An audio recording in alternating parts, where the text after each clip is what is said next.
Guys, I hope you all are still there. I've been fighting with Facebook for an hour. And we went through every bit of this and tested it and done everything. And very many, we went to go live. Facebook kicked us completely off. And the reason I guess they did that is because earlier today, when I sent the notices out that we were going to do this, they completely, I don't know, froze my account. And then when we tried to go live here to do the video, then we found that we were not connected to Facebook, the Facebook groups or any part of Facebook. Now, right now, it shows that we are connected to the groups. It shows that we are connected to YouTube, and it shows that we are connected to the Facebook political page. So I'm going to assume that you all there. If you don't mind, if some people could give me a response, send me a message that you are there, so I know that there are people out there. I would certainly appreciate it if there is. I'm going to go ahead and make the video, whether there is or isn't, and it will be posted on YouTube no matter what. But basically, anyway, the reason I wanted to do this tonight, and I was going to do multiple. Blue Hiller 100, 55, brother, I see you. Asia, I see you too. So I would assume that I am broadcasting, and I am broadcasting live. What I want to talk to you guys tonight is some stuff that happened yesterday that really, really shows Mitch McConnell for who he is, and shows that we have been telling the truth all through this campaign. That everywhere I've been going out across the state and talking to the counties, and I know, Asa, I know you heard me speak from Hart County, and I can verify from a lot of you that have heard me speak out in the counties that what I'm getting ready to show you is exactly what I've been saying. I've been saying this all along.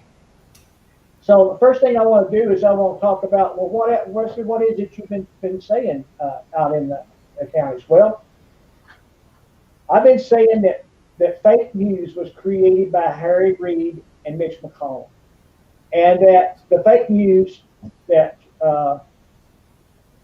in 2012, Harry Reid and Mitch McConnell repealed the Smith-Mont Act. The Smith-Mont Act was a law that was passed in 1948 that prevented government propaganda from being used in the news media in America. It could not be used domestically. So, Lindsay, if you would just go on up to the next part there on, yes, scroll on up. Not only did they do it, for example, to quote John Hudson of Foreign Policy magazine, he said, for decades, a so-called anti-propaganda law prevented the U.S. government's mammoth broadcasting arm from delivering propaganda to American audiences. But on July the 2nd, that came silently to an end with the implementation of a new reform passed in January. And he's talking about 2013 here. The result of an unleashing of thousands of hours per week of government-funded radio and TV programs for domestic U.S. consumption in a reform initially criticized as a green light for U.S. domestic propaganda efforts. So, go on up, Lindsay, go on up. So, Mitch McConnell and Harry Reid created by repealing the Smith-Mont Act. Again, a law that was passed in 1948 that made it illegal to use propaganda in the United States news media. Now, Lindsay, go on up. Scroll up. Now, in December of 2016, after President Trump was elected on November the 8th of 2016, Mitch McConnell personally slipped into the 2017 National Defense Authorization Act, House Bill 5181. The bill, co-sponsored by liberal California Congressman Ted Lieu, was called Countering Foreign Propaganda and Disinformation Act. It created a $160 million slush fund to be used by the Broadcasting Board of Governors to censor conservative content in the social media. That's what's going on with these. Reason I'm having such a hard time with Facebook and stuff is they have the right to do this to me because of Mitch McConnell. And basically, but not only did they create a $160 million slush fund to use to censor conservative content, but the bill also changed the structure of the Broadcasting Board of Governors. Up until then, there was 4 Democrats and 4 Republicans, and the Secretary of State was the 9th member of the Broadcasting Board of Governors who oversaw all the media in America. Mitch McConnell changed that to one director of the Broadcasting Board of Directors who controls all of the stuff that goes out in the news media. Now, because that law was passed before President Trump took office, Barack Obama appointed the director of that Broadcasting Board of Governors. To this day, 2.5 years later, and you're going to hear this right out of President Trump's mouth here in a second. To this day, 2.5 years later, he has still not been unable to get Mitch McConnell to make the appointment, to confirm that appointment to that position. Now, Mitch McConnell could solve all of this by recessing the Senate and letting the president do recess appointments, but he refuses to do that. And he acts like he's for President Trump. He acts like he's on President Trump's side. Or if he is, why does he do this? Why does he prevent the president from filling his vacancies? You're going to hear all this in just a second. Now, let's go talk about the judges. All Mitch does is he sends some of his surrogates or himself all over the state of Kentucky, talking about how his motto is to leave no vacancy behind. Now, we know that's not true. We know that the judges, where were the judges in 2017? Where were the judges in 2018? Where were the judges in half of 2019? He only started confirming judges when it became expedient for his reelection to appoint these judges. This is the God's truth. This is what happened. Now, I'm going to show you that he has blocked the president. Every one of these judges could have been appointed 2 years ago. All he had to do was recess the Senate and allowed the president to make the recess appointments. And obviously they would have been confirmed later, but their appointment would have been at least good all the way through the end of 2020. We would have already had every one of those conservative judges there, and we would have had a director of the Broadcasting Board of Governors, and we'd have had all the ambassadors and all that. That's the reason why that lady from Ukraine, that President Obama appointee, the ambassador, who testified against the president in the impeachment hearings in the House, he couldn't get her out of there because Mitch wouldn't confirm his ambassador. So this is the problem that's been going on. Now, Lindsay, switch over. Let's go to the newspaper article. Now, on April the 15th, as you can see, Trump threatens to adjourn the Congress and install his nominees. And McConnell demurs. That means he objects. Going up, Lindsay, let me read what it says here. President Trump, furious over government vacancies, he said, we're hindering his administration. The coronavirus response threatened on Wednesday to invoke a never-before-used presidential power to adjourn Congress so he could fill the positions temporarily himself. And what does Mitch McConnell do? The top Senate Republican Senator, Mitch McConnell, quickly let it be known that would not happen. Now, this is the man who's supposed to be for President Trump. He's supposed to be in full support of him. Well, it is obvious that he is not.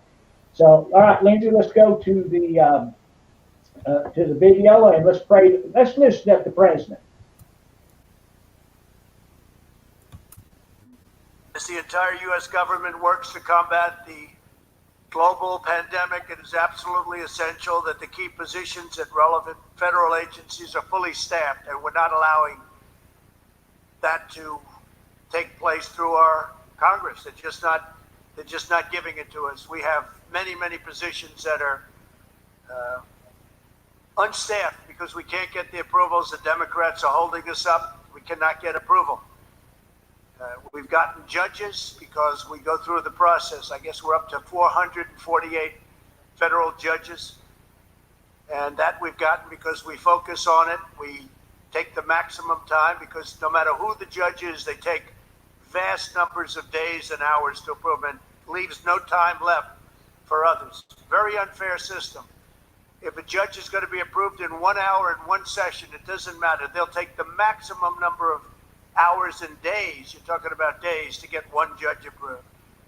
And we're close to 250 judges, but because of the way they're doing it, there's no time for anybody else. And many of these people have been waiting for 2.5 years. We have a couple that have been waiting for longer than that. There are currently 129 nominees stuck in the Senate because of partisan obstruction.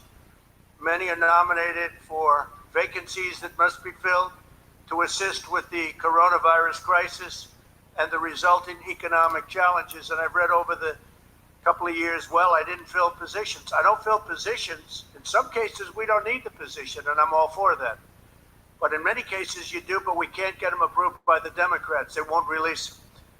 The positions include the Director of National Intelligence, 2 members of the Federal Reserve Board of Governors, the Assistant Secretary of Treasury for Financial Markets of the United States, and the Undersecretary of Agriculture responsible for administering food security programs. And Sonny Perdue, who's going to be speaking today, is saying, please, can I have this man, can I have this particular person approved as soon as possible?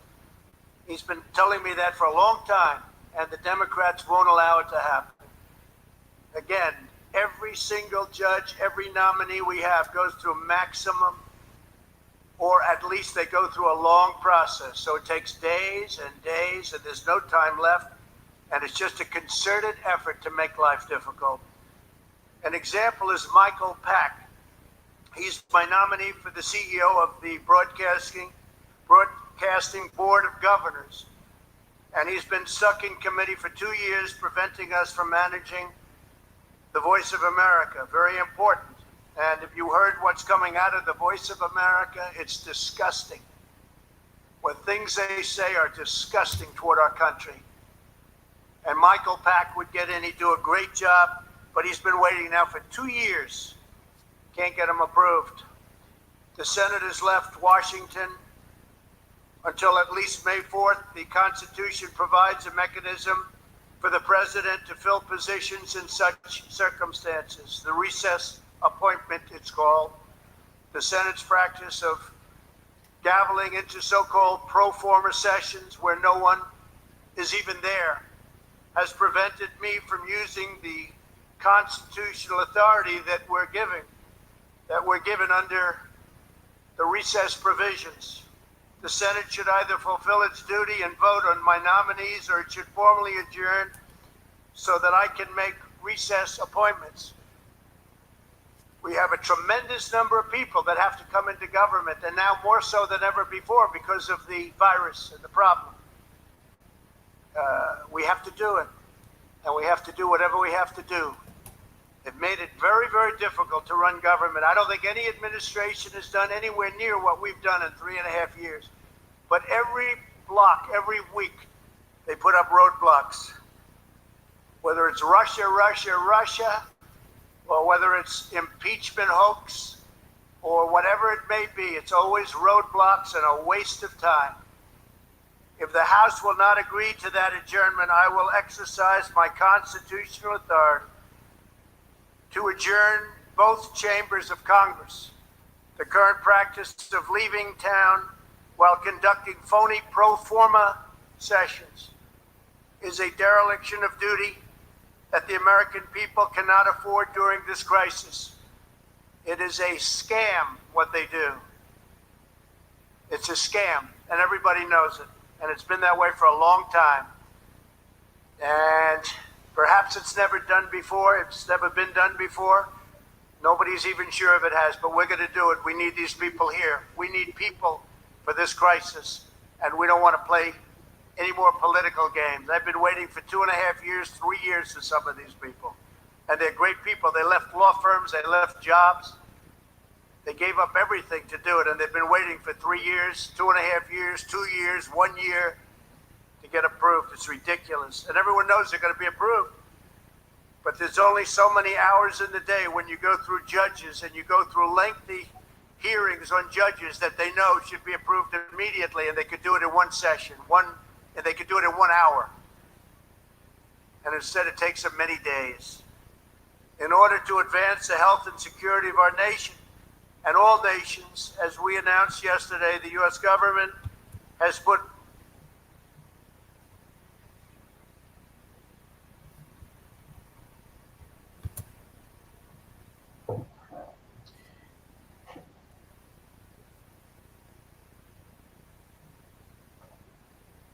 Well, you guys see basically what the president was saying, and he tried to be mild with McConnell because he doesn't want to really. He's kind of held hostage by Mitch McConnell because he doesn't really want to alienate him.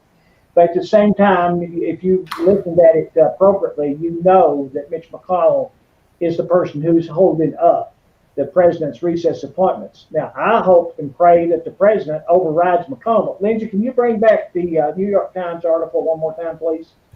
Can you bring that back up? Yep, there you go. Oh, I hit the wrong button.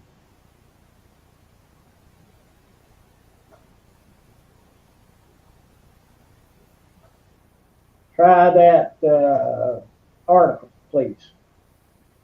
Can you see it? Yeah, there it is. Okay. President Trump, furious over vacancies. He said we're hindering his administration. The coronavirus response threatened on Wednesday to invoke never before and use presidential power to adjourn Congress so he could fill the positions temporarily himself. And Mitch McConnell says the top Senate Republican, Mitch McConnell, quickly let it be known that that would not happen. Now think about that. Now, is Mitch McConnell an ally of President Trump's? Does he really want to see the president succeed? My answer to that is no, he don't. He never did want him to succeed. When President Trump came down the escalator and was going to run for president, who was one of the people who fought him harder than anybody else? Mitch McConnell. Mitch McConnell even went down in South Carolina, North Carolina, somewhere down in there, and they had a big meeting on how they was going to keep President Trump from becoming president. And now people try to act like Mitch McConnell's an ally of President Trump's. It's the most asinine thing I've ever heard in my life. And the only reason why he does anything to help the president is because he's trying to be reelected. And he don't deserve to be reelected. Mitch McConnell has spent 36 years of destroying the United States of America. And he needs to be removed. And he needs to be removed as soon as possible because he does not have the American people's interest at heart. He only has his interest at heart. He's become a multi-millionaire since he's been senator from the state of Kentucky. When he was in the Senate was elected Senate in 1984, he had a net worth of less than $1 million. Now he's worth, some people say, $60 million. If you want someone like that, then continue voting for him. But you're not going to have your liberty, I can tell you that right now. This is not going to be a free country if people in this state and people in this country continue voting tyrants over and over and over. It's not going to happen. You've got to get these people out. You've got to have someone who goes to Washington and stands up for the people's rights, stands up for the Constitution. And if you don't get that, ladies and gentlemen, you can kiss your country goodbye. Now, I'm 69 years old. I don't know how much longer I have left in life, 15 years, 10 years, whatever. But if you think anything about your kids, you've got to get these tyrants out of office. You've got to. We have a president right now who is doing everything he can to correct all of the things that have been done to us in the last 30 years. And Mitch McConnell was there for every moment of it. Every single moment Mitch McConnell was there. Did you ever see him stand up? Starting tonight, we're doing this video, and then we're going to do consistently video after video after video. And I don't know when I'm going to do them, but I'm going to do them as I can because I'm working on scripts on all of them. We're going to talk about every single thing that Mitch McConnell voted on. We're going to talk about how that you are running the risk of having a Democrat United States Senator if you support Mitch McConnell.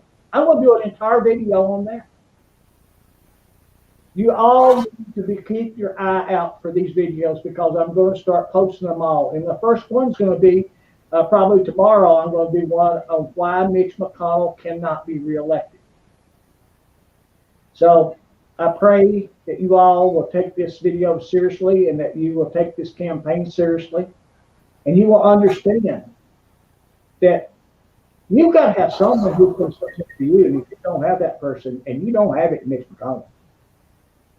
How I'm doing trying to buy you. He's trying to bring money in now for hospitals and bring money in to build roads and all that stuff. He's trying to buy your vote. And the very moment that he was to be reelected, he'll forget you the same way he did for the next 5 years. That you won't hear a thing from him. I don't think he last time because did you know the average life expectancy of a male in the United States is 78.93 years. Mitch McConnell 78.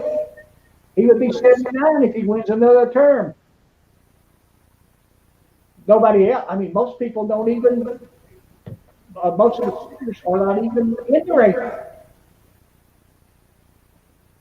And if Mitch McConnell was to die in office or come incapacitated, and that's a good probability since he's a 78.93% age, the average life expectancy of a male in America, then Andy Beshear gets to appoint the next United States Senator, and that United States Senator will fill out the term.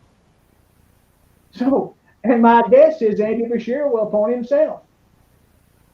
So, if that's what you want, if you want a United States Senator, not just that, Mitch McConnell only has 33% approval rating in Kentucky. I'll lay you can't win the race. It's going to be one just like Devin, and you all can cause it. Anyway, that's my show for the night. I want you to be looking for all of these videos that we're going to be coming out with, and we're going to be. It takes us a little bit longer to do these now because we're trying to present the evidence with the video. You know, anyone can just get on here in front of the camera and spout out and say things. But when you present the evidence like we presented tonight, that's when you know that there's no doubt. What we're trying to do is trying to present the truth to you. Mitch McConnell, he's never presented the truth to you. Has he ever answered for anything other than trying to destroy someone's credibility or someone's, reputation? That's all Mitch McConnell's ever done, is try to destroy someone else's reputation. Everything I say about Mitch McConnell is true. Everything I say, I have it documented. I have his record. And if he's got his record, he can't deny it. But he doesn't. No one ever makes him answer to that. Anyway, I certainly appreciate it tonight. Thank you all. I sincerely apologize for the hour delay. The very moment we got on to go live, Facebook just took our accounts down. And it took us an hour to bring those accounts back up. Now, this is also recorded in live on Facebook, on YouTube. Now, I'm going to, you can go to YouTube and share this video. You can share this stuff on Facebook too. Everyone, please, the only way I can get around these blocks is this social banning and or shadow banning and blocks on Facebook is for you to take them and share them all over the state. Most people know it's the truth. Most people know what McConnell is. You just got to put it out there so they can see it. I appreciate all of you. Thank you so much for being with me tonight. And I'm going to try to do a video tomorrow. And I'll try to do as many as I can. But from this point on to the next 30 days, I'm going to be doing as many videos as I possibly can. I just hope and pray that you will watch them and you will share them and we will let the people of Kentucky know what's going on. I appreciate it. Good night, you all. Thank you so much.